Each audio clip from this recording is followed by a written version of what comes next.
Dharmasthala files ಕೆಲವೇ ಕ್ಷಣದಲ್ಲಿ ಪರಂ ಉತ್ತರ. ವಿಧಾನಸಭೆಯಲ್ಲಿ ಅಗಲಿದಂತಹ ಶರಣಬಸಪ್ಪ ಅವರಿಗೆ ಸಂತಾಪ ಸೂಚಿಸ್ತಾ ಇದ್ದಾರೆ. ಸಂತಾಪದ ಬಳಿಕ ಶುರುವಾಗಲಿದೆ ಧರ್ಮಸ್ಥಳದ ನಿಜವಾಗಿರುವಂತಹ ಕದನ. ಎಸ್ಐಟಿ ತನಿಖೆಯ ಬಗ್ಗೆ ಪರಮೇಶ್ವರ್ ಉತ್ತರ. ಧರ್ಮಸ್ಥಳದ ವಿರುದ್ಧ ಷಡ್ಯಂತ್ರ ನಡೆಸಿದವರ ಹೆಸರು ಬಹಿರಂಗಕ್ಕೆ ಬಿಜೆಪಿ ಒತ್ತಾಯವನ್ನು ಮಾಡ್ತಾ ಇದೆ.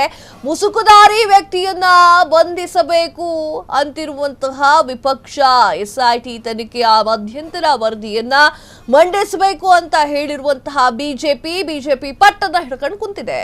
ಈ ಒಂದು ಪ್ರಕರಣದಲ್ಲಿ ಆ ಒಂದು ಸರ್ಕಾರದ ನಿಲುವು ಏನಿರಬಹುದು ಎಲ್ಲವೂ ಬರೀ ಕುತೂಹಲವನ್ನ ಮೂಡಿಸಿದೆ. ಎಸ್ ವೀಕ್ಷಕರೇ, ಪರಂ ಸದನದಲ್ಲಿ ನಡೆಯುವಂತಹ ವಿಚಾರವನ್ನು ಇವತ್ತು ಮಾತನಾಡ್ತಾ ಇದ್ದೇವೆ. ಸದನದಲ್ಲಿ ಪರಮೇಶ್ವರ್ ಅವರು ಧರ್ಮಸ್ಥಳ ವಿಚಾರಕ್ಕೆ ಸಂಬಂಧಪಟ್ಟಂತೆ ಒಂದು ದೊಡ್ಡ ಬ್ರೇಕಿಂಗ್ ನ್ಯೂಸ್ ಅನ್ನ ಹೇಳಲಿದ್ದಾರೆ.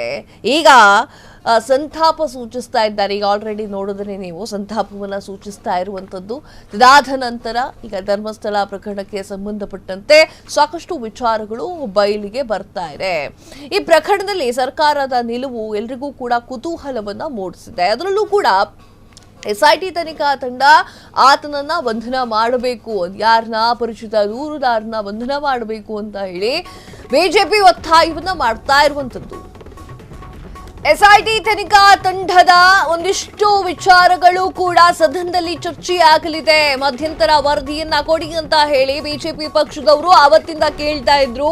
ಈಗ ಮಧ್ಯಂತರದ ವರದಿಯನ್ನ ಕೊಡ್ತಾರಾ ಇಲ್ವಾ ಅನ್ನೋದು ಕೆಲವೇ ಕ್ಷಣಗಳಲ್ಲಿ ಪರಂ ಉತ್ತರವನ್ನ ನೀಡಲಿದ್ದಾರೆ. ಇನ್ನು ವಿಧಾನ ಸಭೆಯಲ್ಲಿ ಅಗಲಿರುವಂತಹ ಶರಣಬಸಪ್ಪ ಅವರಿಗೆ ಸಂತಾಪವನ್ನ ಕೂಡ ಸೂಚಿಸಿದ್ದಾರೆ. ಎಸ್ ವೀಕ್ಷಕರೇ, ಧರ್ಮಸ್ಥಳ ಫೈಲ್ಸ್ ವಿಚಾರದ ಬಗ್ಗೆ ಒಂದಿಷ್ಟು ಟಕ್ ಅಂತ ಮಾತಾಡ್ಬಿಡೋಣ. ಧರ್ಮಸ್ಥಳ ಫೈಲ್ಸ್ ಪ್ರಕರಣಕ್ಕೆ ಸಂಬಂಧಪಟ್ಟಂತೆ 3 ದಿನಗಳ ಕಾಲ ಯಾವುದೇ ಅಘಯುವಿಕೆ ಇರಲಿಲ್ಲ.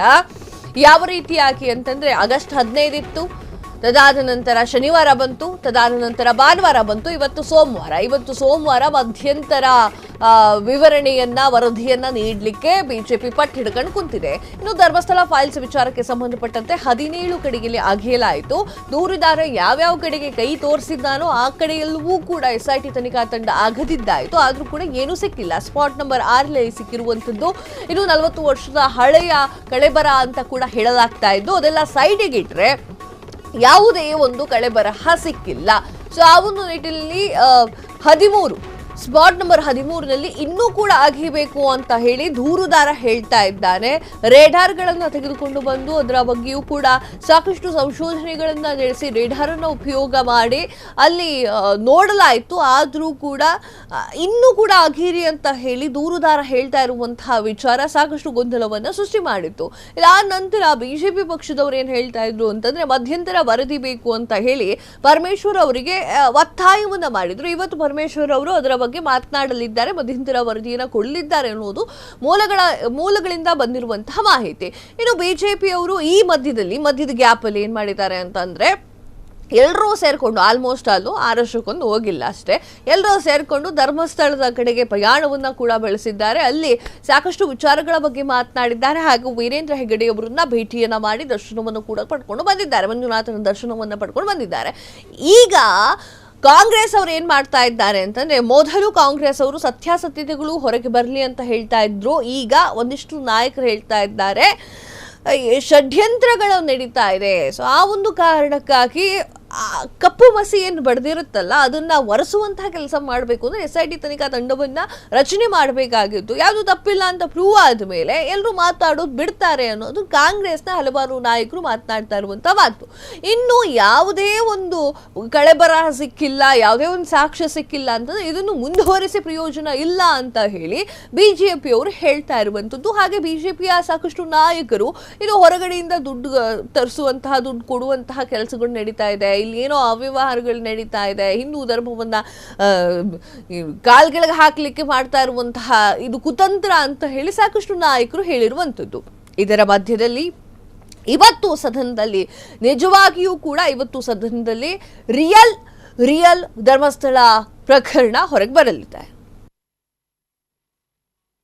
ಬರ್ಸಂತ ಶಕ್ತಿ ದೇವರು ಎಲ್ಲರಿಗೂ ಕೊಡ್ಲಿ ಅಂತ ಈ ಸಂದರ್ಭದಲ್ಲಿ ಆಶಿಸ್ತಾ ಈ ಒಂದು ಸಂತಾಪ ಸೂಚನೆಯಲ್ಲಿ ಮಾತಾಡಕ್ಕೆ ಅವಕಾಶ ಕೊಟ್ಟಿದ್ದಕ್ಕೆ ತಮಗೆ ಮನಸ್ಪೂರ್ವಕವಾದಂತ ಧನ್ಯವಾದಗಳನ್ನ ಕೋರ್ತಾ ನನ್ನ ಮಾತುಗಳಿಗೆ ನಾನು ವಿರಾಮ. ಮಾನ್ಯ ಅಧ್ಯಕ್ಷರೇ, ಕಲ್ಯಾಣ ಕರ್ನಾಟಕ ಆರಾಧ್ಯ ದೈವ ಶ್ರೀ ಶರಣಬಸವೇಶ್ವರ ಸಂಸ್ಥಾನ 8ನೇ ಪೀಠಾಧಿಪತಿಗಳಾದಂಥ ಮಹಾದಾಸೋಹಿ ಶಿಕ್ಷಣ ತಜ್ಞ ಕಾಯಕನಿಷ್ಠ ತ್ರಿವದಿ ದಾಸೋಹಿ ಡಾಕ್ಟರ್ ಶರಣಬಸಪ್ಪ ಅಪ್ಪ ಅವರು ಇಂದು ನಮ್ಮ ಮಧ್ಯೆ ಇಲ್ಲದಿರುವುದು ತುಂಬಾ ದುಃಖದ ಸಂಗತಿ. ಮಾನ್ಯ ಸಭಾಧ್ಯಕ್ಷರೇ, ಕಲ್ಯಾಣ ಕರ್ನಾಟಕದ ಭಾಗದಲ್ಲಿ ಅನ್ನದಾನ ಶಿಕ್ಷಣದಾನ ಅಂತಕ್ಕಂಥ ಶಿಕ್ಷಣ ಕ್ರಾಂತಿ ಮಾಡಿದ ಸಂಸ್ಥಾನವನ್ನು ಮುಂದುವರಿಸಿದ ಹೆಗ್ಗಳಿಕೆ ಡಾಕ್ಟರ್ ಶರಣಬಸಪ್ಪ ಅಪ್ಪನವರಿಗೆ ಸಲ್ಲುತ್ತದೆ. ಅಧ್ಯಕ್ಷ, 12ನೇ ಶತಮಾನದ ಶರಣರ ಆಶಯದಂತೆ ಮಹಿಳಾ ಸಮಾನ ಸಮಾಜವನ್ನು ನಿರ್ಮಿಸಲು ಶಿಕ್ಷಣದ ಅವಶ್ಯಕತೆ ಇರುವುದನ್ನು ಪರಿಗಣಿಸಿ ಮಹಿಳೆಯರಿಗೆ ಉತ್ತಮ ವಿದ್ಯಾಭ್ಯಾಸವನ್ನು ದೊರಕುವಂತೆ ಮಾಡಿರುವ ಹೆಗ್ಗಳಿಕೆ ಅಪ್ಪ ಅವರಿಗೆ ಸಲ್ಲುತ್ತದೆ. ಹಾಗೂ ಪೂರ್ವ ಪ್ರಾಥಮಿಕ ಶಾಲೆಯಿಂದ ಹಿಡಿದು ವಿಶ್ವವಿದ್ಯಾಲಯದವರೆಗೆ ಕಟ್ಟಿ ಬೆಳೆಸಿದ ಕೀರ್ತಿ ಹಾಗೂ ಇವರ ಶಿಕ್ಷಣ ಸಂಸ್ಥೆಗಳನ್ನು ಬಿದರ್, ಕಲಬುರಗಿ, ಯಾದಗಿರಿ, ರಾಯಚೂರು, ಬೆಂಗಳೂರು ಮತ್ತಿತರ ಕಡೆ ಶೈಕ್ಷಣಿಕ ಸಂಸ್ಥೆಗಳನ್ನು ಸ್ಥಾಪಿಸಲಾಗಿದೆ. ಇವರು ಸುಮಾರು 50 ವರ್ಷಗಳ ಕಾಲ ಶಿಕ್ಷಣ ಹಾಗೂ ಸಮಾಜ ಸೇವೆಯಲ್ಲಿ ಸಲ್ಲಿಸಿರುತ್ತಾರೆ. ಹಾಗೂ 2003ರ ಅವರ ಅವಧಿಯಲ್ಲಿ ಅಜಾತಶತ್ರು ಭಾರತ ರತ್ನ ಶ್ರೀ ವಾಜಪೇಯಿರವರ ಪ್ರಧಾನಮಂತ್ರಿ ಆದ ಅವಧಿಯಲ್ಲಿ ಮಹಾನಮತವಾದಂತಹ ಶ್ರೀ ಜಗಜ್ಯೋತಿ ಬಸವೇಶ್ವರ ಪುತ್ಥಳಿಯನ್ನು ಸಂಸತ್ ಭವನದಲ್ಲಿ ಆವರಣದಲ್ಲಿ ಅನಾವರಣಗೊಳಿಸಿರುತ್ತಾರೆ. ಪೂಜ್ಯರ ಪಾತ್ರರು ಇವತ್ತಿನ ಕಲ್ಯಾಣ ಕರ್ನಾಟಕ ಭಾಗದ ಇಡೀ ಕರ್ನಾಟಕ ರಾಜ್ಯದಲ್ಲಿ ಅವ್ರು ಕೊಟ್ಟಂತ ಅನ್ನದಾಸೋಹ ಮತ್ತು ಶಿಕ್ಷಣ ದಾಸೋಹ ಅಂತಕ್ಕಂಥದ್ದು ಅನೇಕ ವರ್ಷಗಳಿಂದ ನಡೆದಂತ ಕಲಬುರಗಿ ಎಲ್ಲ ರಾಜ್ಯದಲ್ಲಿ ಅವರು ಇವತ್ತು ನಮ್ಮಲ್ಲಿ ಇಲ್ಲ ಅಂದ್ರೆ ನಮ್ಮ ಅತಿ ದುಃಖದ ಸಂಗತಿ. ಈ ಸಂತಾಪ ಸೂಚನೆ ತಾವು ತಂದಕ್ಕೆ ಬೆಂಬಲಿಸಿ ನಾನು 2 ಮಾತುಗಳು. ಸನ್ಮಾನ್ಯ ಸಭಾಧ್ಯಕ್ಷರೇ, ಡಾಕ್ಟರ್ ಶರಣಬಸಪ್ಪ ಅಪ್ಪ ಅವರು ಬಿಟ್ಟು ಹೋಗಿದ್ದಾರೆ. ಅದು ತುಂಬಾ ದೊಡ್ಡ ನಮ್ಗೆ ನಷ್ಟ ಆಗಿದೆ. ಅವ್ರು ಬರೀ ಧಾರ್ಮಿಕತೆ ಸ್ಪಿರಿಚುಯಾಲಿಟಿ ಅಷ್ಟೇ ಅಲ್ಲ ಅಧ್ಯಕ್ಷರೇ, ಶಿಕ್ಷಣಕ್ಕೂ ಅಷ್ಟೇ ಒತ್ತು ಕೊಟ್ಟಿದ್ರು. ಮತ್ತೆ ಹೆಣ್ಮಕ್ಕಳಿಗೂ ಒಂದು ಈಕ್ವಾಲಿಟಿ, ಅವ್ರಿಗೂ ಎಜುಕೇಶನ್ ಸಿಗಬೇಕು ಅಂತ ಸುಮಾರು ಗೋದುತಾಯಿ ಕಾಲೇಜ್ ಆಗಿರ್ಬೋದು ಮತ್ತೆ 60ಕ್ಕಿಂತ ಹೆಚ್ಚು ಶಿಕ್ಷಣ ಸಂಸ್ಥೆಗಳು ತೆಗ್ದಿದ್ದಾರಪ್ಪ ಅವರೇ. ಅನ್ನದಾಸೋಹ ಆಗಿರ್ಬೋದು, ಶಿಕ್ಷಣ ದಾಸೋಹ ಆಗಿರ್ಬೋದು, ಸಾಕಷ್ಟು ಬರೀ ನಮ್ಮ ಕಲಬುರಗಿ ಅಷ್ಟೇ ಅಲ್ಲ, ಇಡೀ ಕಲ್ಯಾಣ ಕರ್ನಾಟಕ, ಇಡೀ ರಾಜ್ಯಕ್ಕೆ ತುಂಬಾ ಒಂದು ದೊಡ್ಡ ನಷ್ಟ ಆಗಿದೆ. ಅದಕ್ಕೆ ತಾವು ತಂದಿರೋದು ಸಂತಾಪಕ್ಕೆ ನಾನು ಕೂಡ ಬೆಂಬಲ ಸೂಚಿಸಿ ನಾನು ಮಾತು ಶ್ರೀ ರಾಮಲಿಂಗ ರೆಡ್ಡಿ ಅವರು ಜಿಟಿದೇಗೌಡ ನೆಕ್ಸ್ಟ್ ಮಾತಾಡ ರಾಮಲಿಂಗ ರೆಡ್ಡಿ ಅವರು ಮಿನಿಸ್ಟರ್ ಅವರೇ ಅವ್ರನ್ನ ಮಾತಾಡಬೇಕು. ಸನ್ಮಾನ್ಯ ಅಧ್ಯಕ್ಷರೇ, ನಮ್ಮ ಕನ್ನಡ ನಾಡಿನ ಇಬ್ಬರು ಶಿವಶರಣರು ದೈವಾಧೀನರಾಗಿದ್ದಾರೆ. ಕ್ಷಣ ಕ್ಷಣದ ಸುದ್ದಿಗಳಿಗಾಗಿ ಫ್ರೀಡಂ ಟಿವಿ ಸಬ್ಸ್ಕ್ರೈಬ್ ಮಾಡಿ, ಲೈಕ್ ಮಾಡಿ ಹಾಗೂ ಫಾಲೋ ಮಾಡಿ. ಹೊಸ ಸುದ್ದಿಗಳ ನೋಟಿಫಿಕೇಶನ್ಗಾಗಿ ಬೆಲ್ ಐಕಾನ್ ಮೇಲೆ ಕ್ಲಿಕ್ ಮಾಡಿ.